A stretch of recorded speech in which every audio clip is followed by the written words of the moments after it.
Bien, la mission et le rôle d'un eurodéputé, c'est de représenter les citoyens, parce que nous sommes élus au suffrage direct par les citoyens. Donc c'est de défendre l'intérêt des citoyens auprès des institutions, donc à travers le Parlement européen, puisque nous sommes co-législateurs avec le Conseil, c'est nous qui rédigeons les lois. Et donc il faut toujours qu'on ait en tête et ne pas oublier par qui on a été élu et pourquoi nous avons été élus.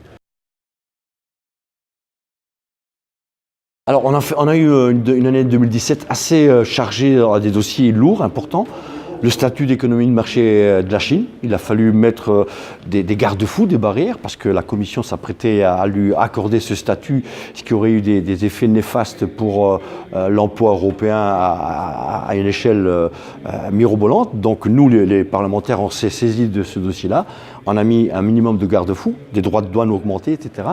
Le paquet énergie, l'Union européenne de l'énergie, donc là aussi, les énergies renouvelables, nos obligations de réduire les émissions de gaz à effet de serre d'ici 2030 à hauteur de 40%, voire 80% d'ici 2050.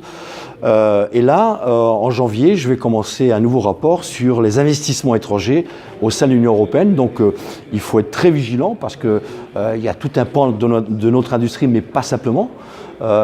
Aussi des secteurs stratégiques qui pourraient éventuellement nous échapper si on y prend pas garde. Moi, ce que j'aimerais beaucoup, c'est qu'enfin construise le pilier social au niveau européen, parce que c'est une compétence qui n'est pas européenne.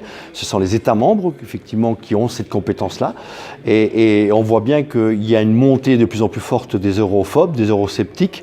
Et c'est aussi à cause du pilier social. Donc, il nous faut harmoniser les droits sociaux des travailleurs, mais aussi une harmonisation fiscale pour éviter justement l'évasion fiscale qui aujourd'hui représente des milliards, des centaines de milliards d'euros de manque à gagner pour l'Europe.